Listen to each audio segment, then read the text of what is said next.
Dans le domaine de la recherche scientifique, mieux des inventions, le génie congolais s'exprime sans complexe. La preuve, un jeune chimiste congolais a fabriqué une pile à partir, tenez-vous bien, du manioc et du citron. Daria Angoya et Herman Babissa nous emmènent à la découverte de cette invention. Suivant. La recherche, la technologie et l'innovation encore embryonnaires au Congo montrent sans doute des signes d'espoir.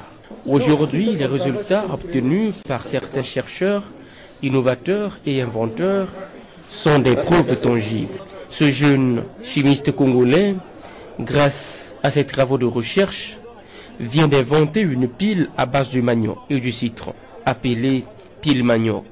Ici, en pleine expérimentation, lors d'une exposition sur les énergies renouvelables, cet inventeur a souligné les avantages de cette pile. Dans le manioc, on a de l'amidon de formule C6H10, E5 est un nombre très grand.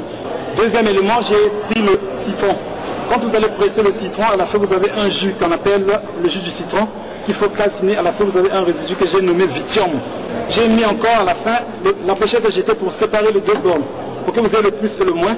Et j'ai pris encore l'eau. Donc l'eau est un bon solvant. Donc l'eau va dissoudre le sel. Le sel c'est utilisé dans la cuisine. Donc on aura une solution eau salée. Et il faut avoir l'électrode en aluminium. L'aluminium n'est pas toxique. Or les piles qui sont vendues au marché utilisent le zinc qui mélange avec le mercure, un métal très toxique. Lorsque vous allez le plonger dans l'eau salée et vous mettez le manioc dedans, vous avez de l'énergie qui peut vous alimenter les photodiodes, les piles, la radiocassette. Si vous achetez le manioc de 100 francs avec un citron de 50 francs, vous avez 220 volts sans interruption pendant 3 semaines. Une fois financé, ce projet pourra soulager les populations qui vivent dans des localités non électrifiées ou qui utilisent encore le groupe électrogène comme principale source d'énergie.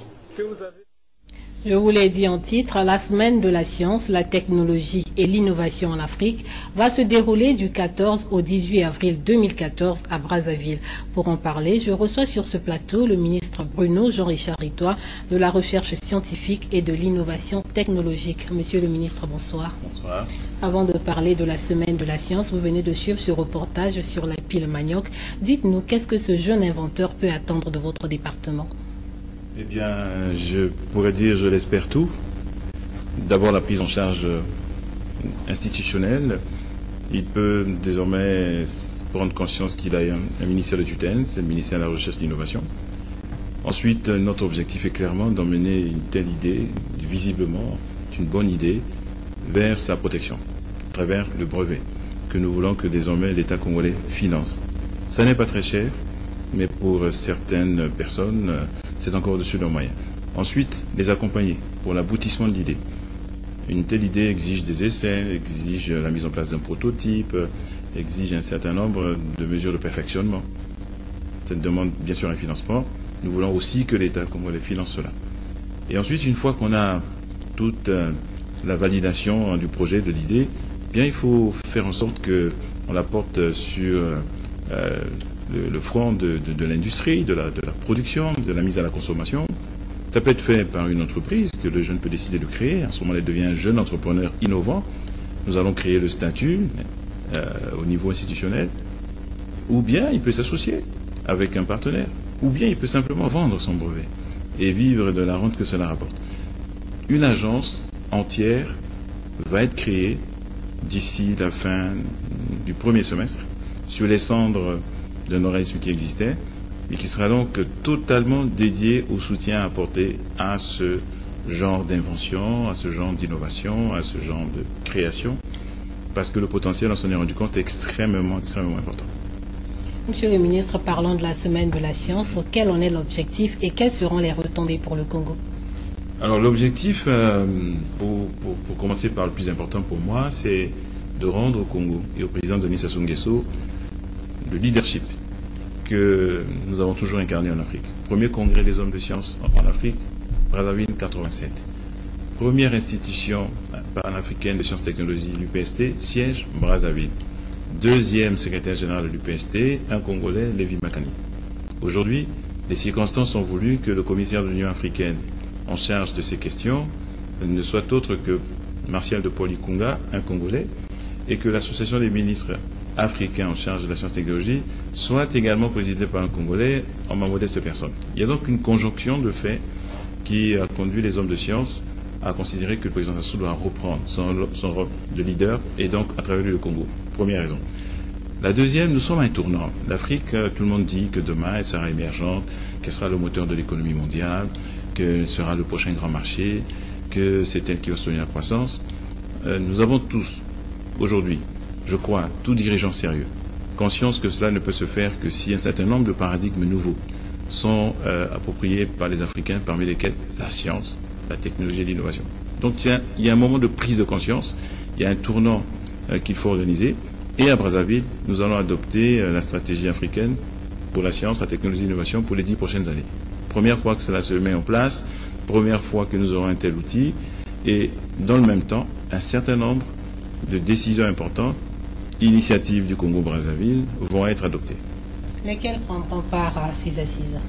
Alors la semaine africaine, la semaine de la science, la technologie et de l'innovation en Afrique, elle est en réalité le rassemblement de 4 événements.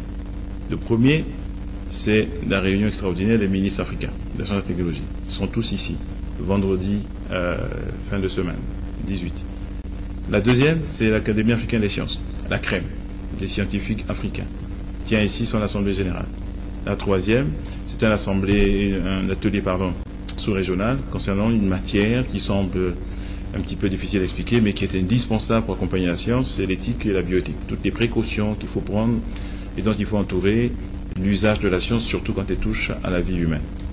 Et puis enfin, quatrième grand événement que nous avons tenu à organiser ici, eh bien, c'est montrer le savoir, l'inventivité, la créativité des Congolais, un jeune comme celui que nous venons de voir. Mais il y aura une grande exposition pendant toute la semaine avec des stands, et je peux vous dire qu'il y a vraiment affluence, et nous sommes là, visiblement, en difficulté parce que le nombre de demandes est bien au-delà de ce que offre l'espace que nous avons réservé pour cela. Voilà, les 4 événements. Lundi, c'est dans 2 jours. Est-ce que côté organisation, tout est fin prêt? On le verra.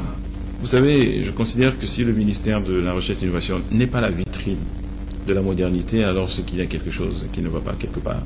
Donc nous allons essayer de faire aussi moderne que possible, en toute modestie, en toute humilité, mais en essayant de refléter réellement l'ambition que je crois que l'Afrique, que le président Denis Sassou Nguesso ont désormais pour la recherche et l'innovation dans notre continent et au Congo-Brazzaville.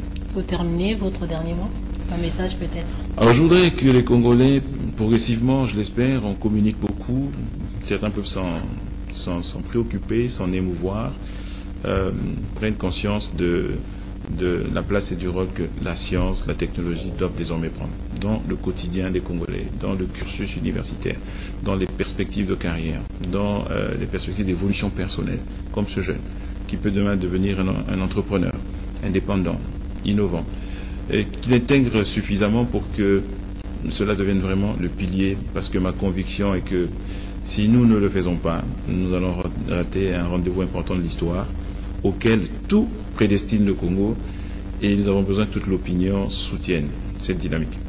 Merci.